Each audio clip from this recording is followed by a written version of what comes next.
Capricorn. Welcome to the extended reading. I'm going to go into some more of these energies. I'm going to use runes and cards and probably fairy cards, some archetypes. We're just going to see. But we're going to see if we can find out what this Father of Cups has up his sleeve, what we're missing, what their original intention was, and what they've turned into. Because I think that this Father of Pentacles has kind of turned into this shady Father of Cups. Okay, so first I'm going to be using the Wild Unknown Animal Spirit deck. First, I want to go into this Father of Pentacles. Okay, Father of Pentacles energy, please.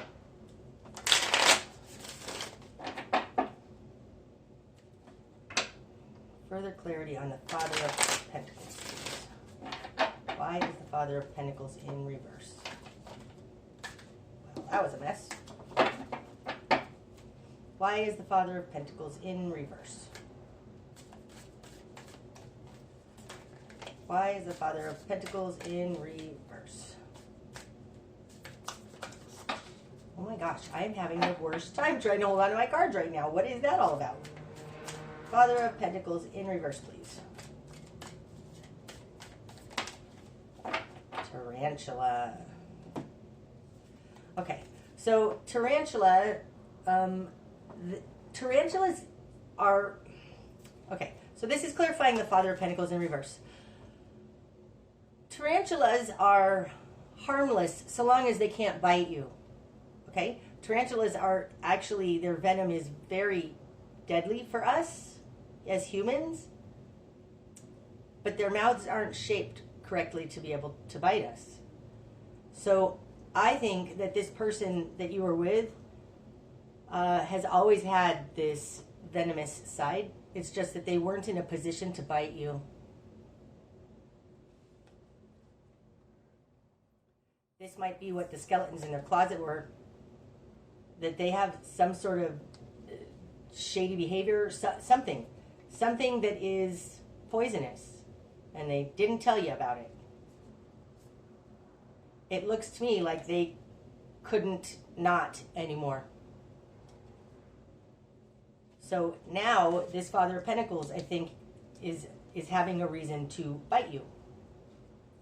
Okay, Father of Cups. The Father of Cups to me feels like the energy of this Father of Pentacles in reverse one step further. Like they've become the Father of Cups. And that Father of Cups, like I said, is kind of a shady character in this deck. Okay. More information on the Father of Cups, please. What do we need to know about the Father of Cups? What has changed? What's his energy or her energy now? Do I want those? Yeah. Oh, that was interesting. Nope, I don't want those. I want these that fell out. Phoenix. Oyster. Panther. Oh, shoot. Okay. This person did change. Okay. Phoenix. The Phoenix is the root chakra. Okay. It's the first of these ether energy cards in this deck. It represents the root chakra. So this person may have found somebody else because this would be the sex chakra, right? More so though, I feel like this person has completely changed. That's the Phoenix. They are being represented by oyster. And oysters, they're a very closed system. You don't know what's inside that oyster. Sometimes there's a pearl in there. That's awesome. Sometimes there's a piece of sand in there. And sometimes there's a panther in there. And you can't see what's in there. There's no way you could have known, Capricorn. There's no way you could have known. But panther is a very toxic energy. I say that because the way it's painted in this deck, he has this green, it looks like the nuclear waste color. He's toxic and he's attacking. And that's what is unseen. That is exactly what I was feeling off of that Father of Cups. He's had a complete transformation from who he used to be. He used to be not able to harm you, or at least holding back from wanting to harm you. But like I said, tarantulas are very, very poisonous. They just they aren't in a position to actually bite. This one is, and it's hidden. It's inside this oyster that you can't crack open. This feels right now, Capricorn, very nefarious, very ill-intentioned. I'm going to put it like this because we know that they've changed. Okay, now I want to go into this Mother of Swords. This is a logical, no nonsense, no emotional way to make this Wheel of Fortune turn. This is the energy that you need to pull forth in yourself in order to deal with this situation, okay? To make this wheel go in your favor.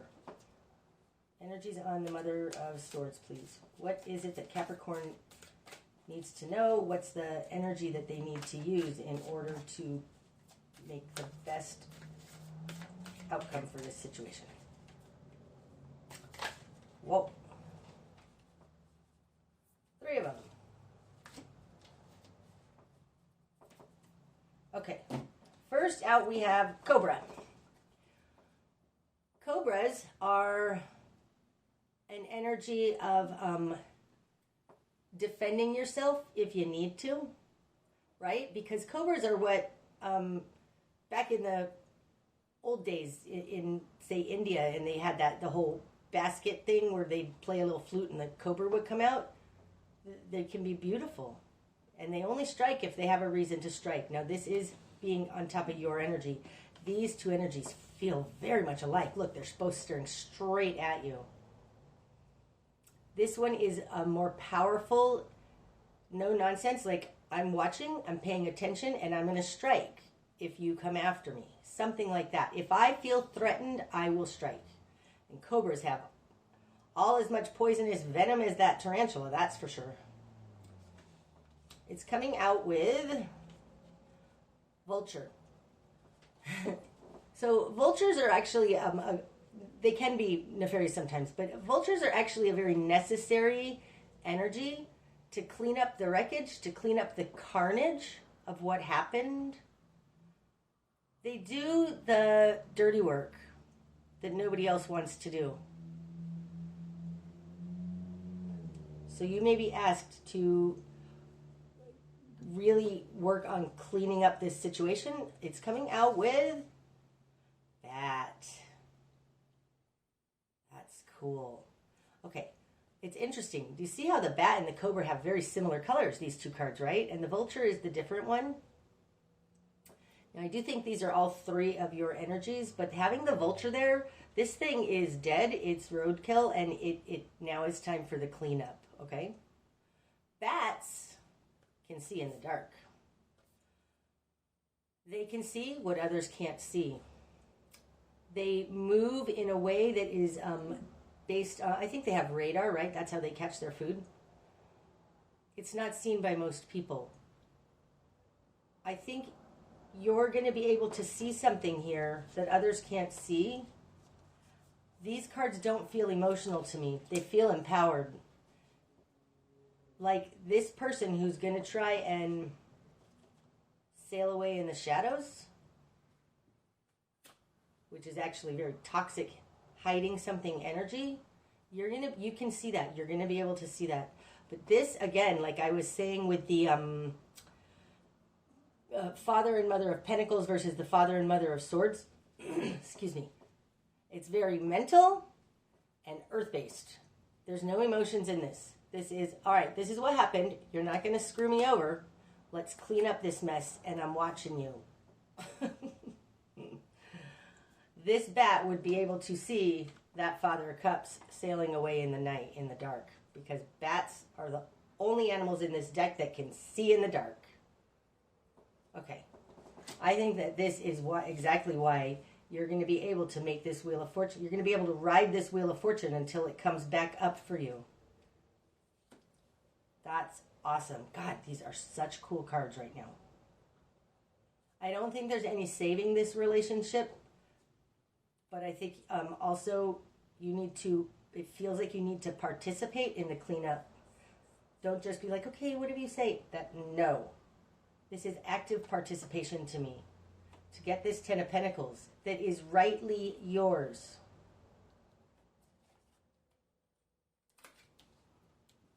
Okay. I might go into some more energies, but first I'm going to pull some runes. Okay. What other messages do we have for Capricorn?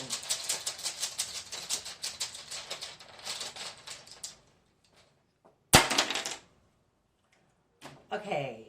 Wow. Okay. 4 runes came out. The only one that's upright over here is Thurisaz.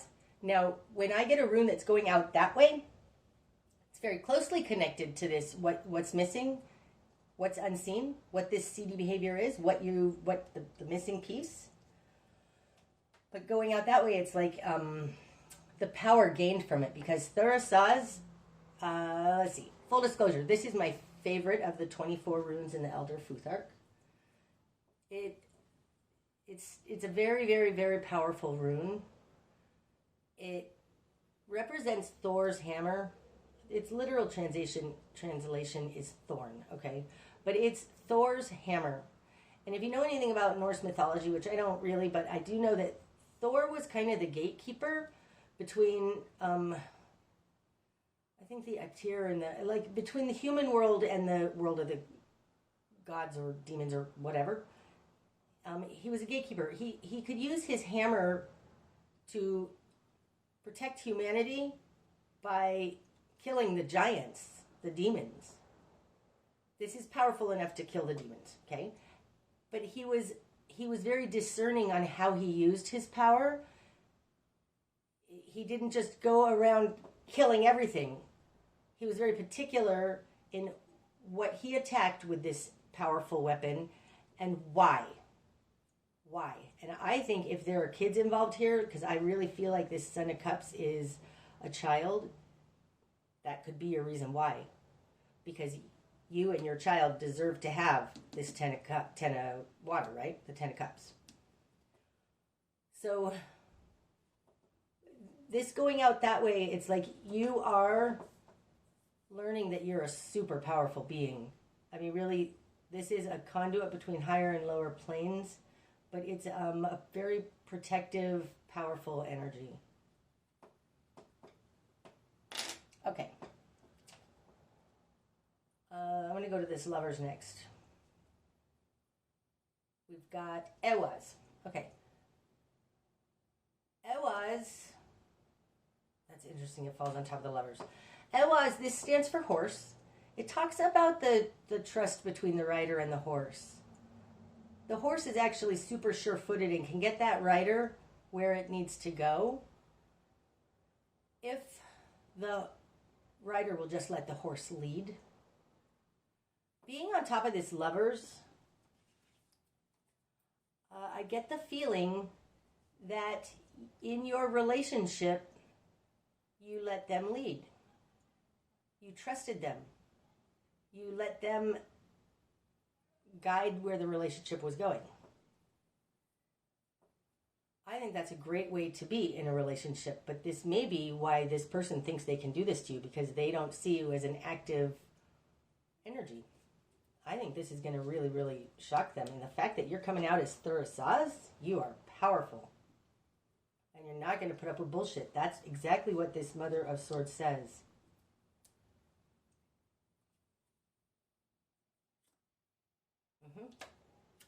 Okay, now I want to go up here to Death.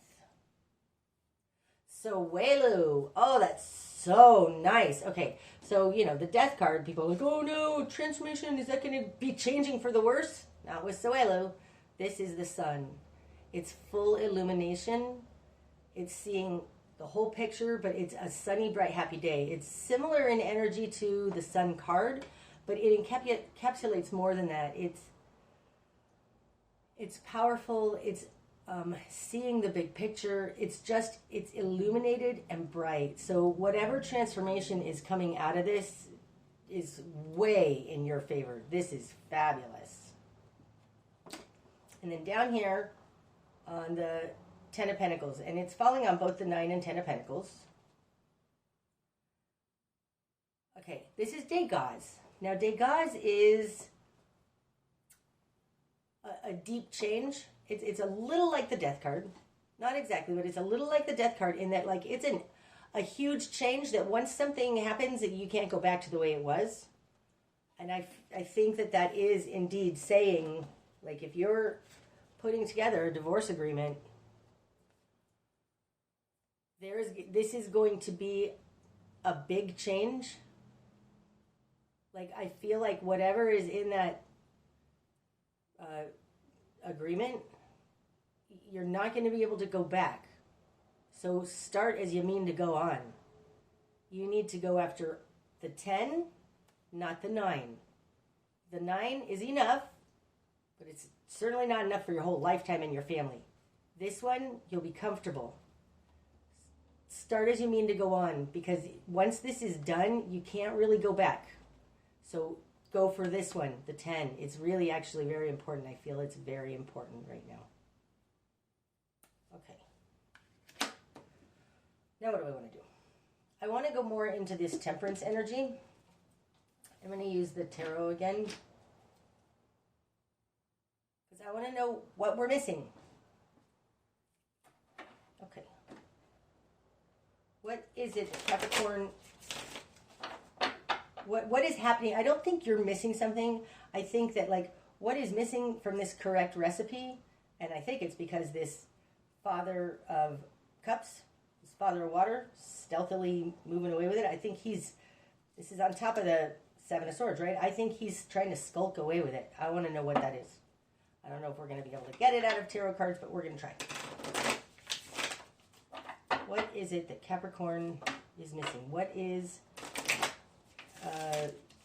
this toxic Father of Water energy trying to steal away with?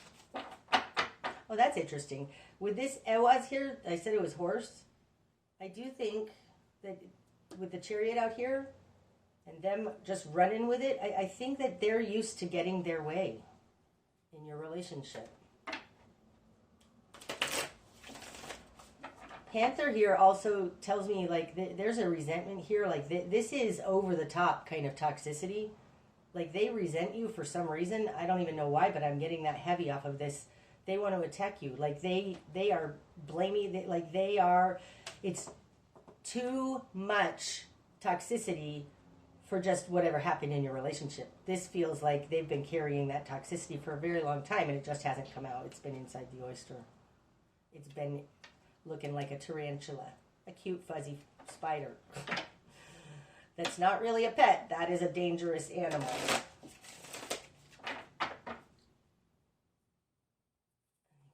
That felt right. Okay, temperance. 5 of Swords. 8 of Wands. 3 of Wands.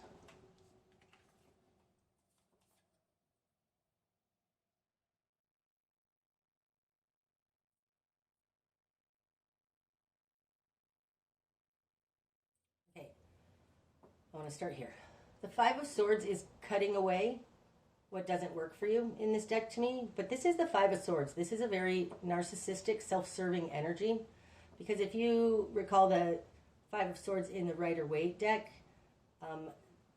that guy who just got those 2 swords away from those other 2 fighters, like, it's a fruitless win. Like, he got them and he's like, haha. It's very self-serving. He has no care in the world for the fact that those 2 guys feel totally cheated. They're walking away sad, and just like it's like it was in the Rider-Waite 5 of Swords, it's like that guy didn't play fair. That's what it feels like, and that's what we're missing here. There's something happening here where they're not playing fair. It's self-serving.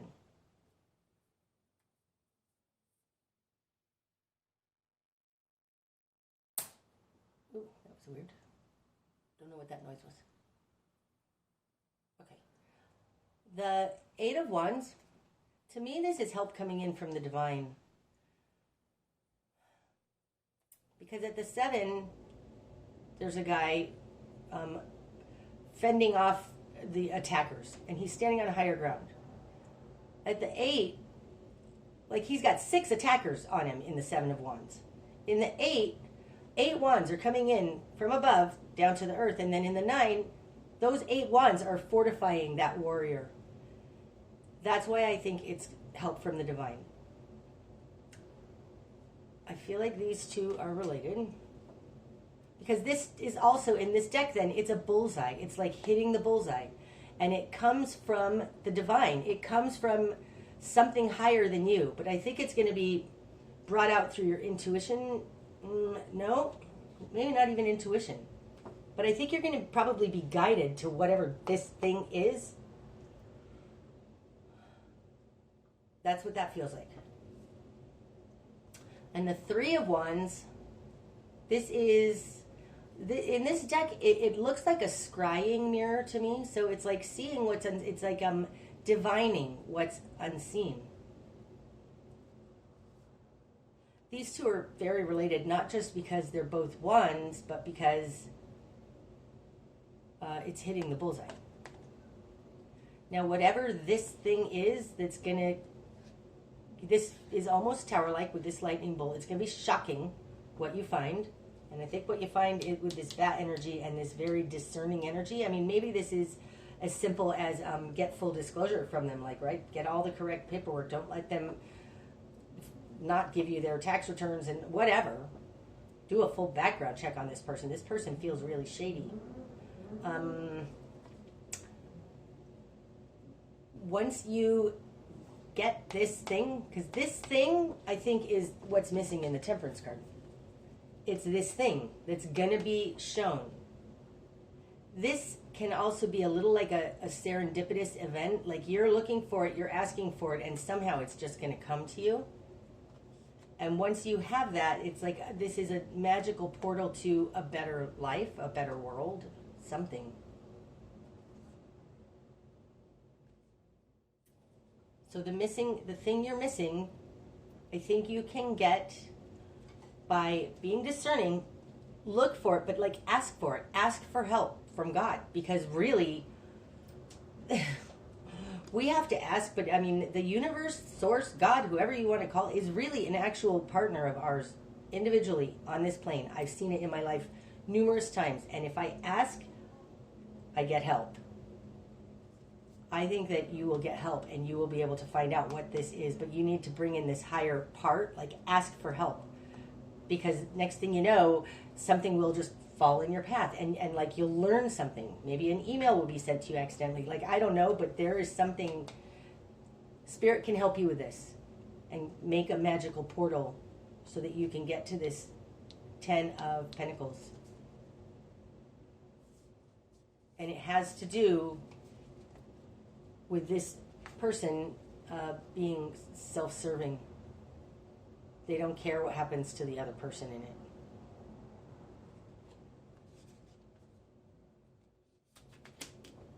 Okay, any more I want to go in?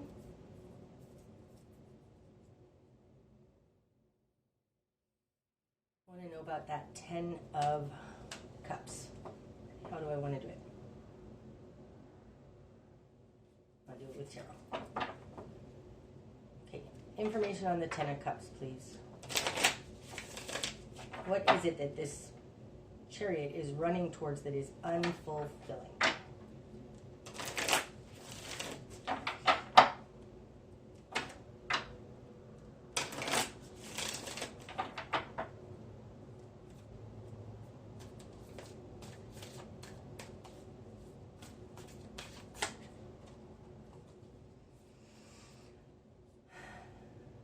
Two of Wands. I think I'm right. Hold on, any more? That one, Ace of Wands. Okay. They are... That's super interesting. The first one that came out was the Two of Wands, and the second one that came out was the Ace of Wands. They're both upright. I think this Chariot is running towards trying to take two paths and converging them into one. This could be two people, but it's two energies. Two paths coming together in one. And what they're going to find is that there's actually only one there. I don't think that this is going to work for them. I think they're running towards something else, trying to bring it together, but it's going to end up there's only one of them there.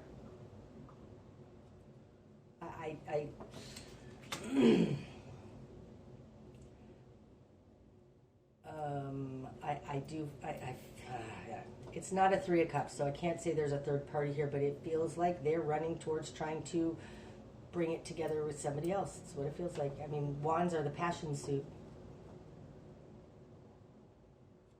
But to go from the two down into the one, it's like this isn't fulfilling. Okay. Now we're going to get, I think, some oracle cards. What's the time? Where are we at? Whoa. This got all crooked. I'm so sorry. We're just going to have to deal with that. Maybe that's what that funny noise was. Well, you could see them enough. Okay. Archetypes.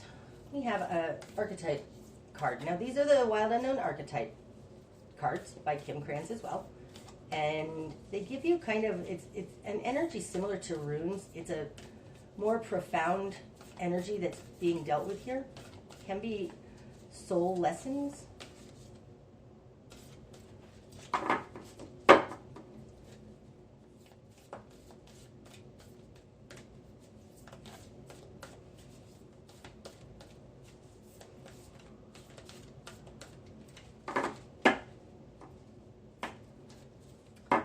Bear with me. These ones sometimes have a hard time coming out.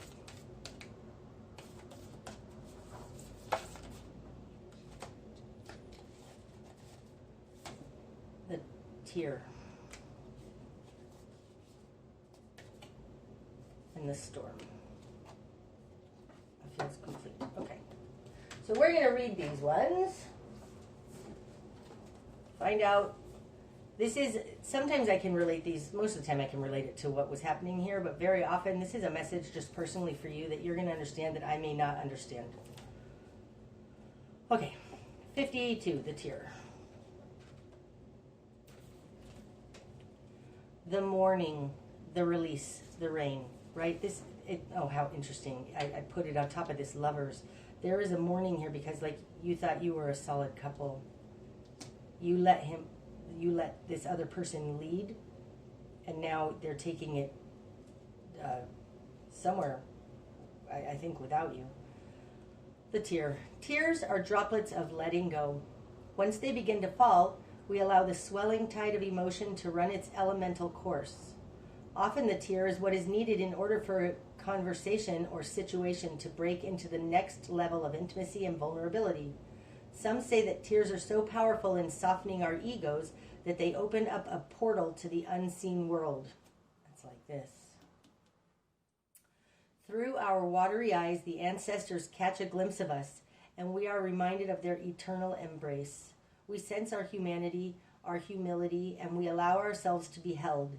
It is likely this card appears when there is grieving yet to do, a sinking down into disappointment or despair that, once acknowledged, will bring a shimmer of clarity to our dewy eyes. Okay, and storm, that's 47.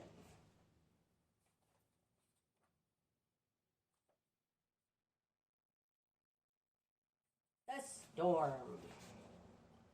The chaos, the whirlwind, the disorder. Possessing an energy much like that of the Tarot's Tower card, the storm undoes all that is. Everything that was solid, known, and relied upon is stripped away by the winds of fate.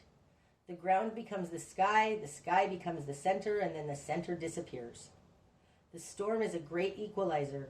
No matter how far we've come on the path, no matter our age, wealth, or wisdom, we can't hide from its savage winds. Their disturbing howls stir anxiety and make it impossible to see and think straight. You must wait it out. If you try to fight the storm, you will lose. A better option is to seek temporary shelter and a reliable friend. When all else fails, go within.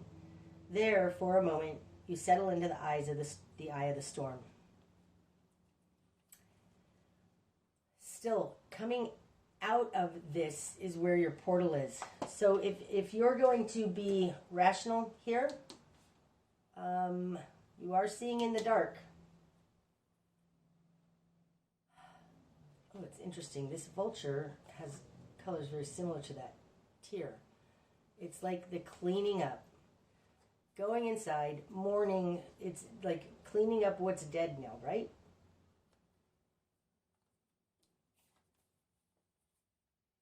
Your outcome, Capricorn, is the Six of Wands, overcoming adversity. And you are having a complete transformation in your life that's going to lead to a super enlightened position, a bright sunny day, and a power unknown to you before. Probably because you were letting somebody else lead, and this feels like you're taking it back. Okay, I'm sorry. I just noticed that this Thurisaz, it's very similar in shape, right, to this Three of Wands. And like I said, Thurisaz is that gateway. It's the gatekeeper. It's a conduit between the higher and lower realms. Higher, down. Bam! Right? This is like Thor's hammer hitting the ground. There is something here that your power is going to make it so that you have this wonderful new start, and this Wheel of Fortune spins in your favor, because really the likely outcome is Suelo and the Six of Wands. That's awesome. I hope that this has helped you, Capricorn. Until next time, namaste.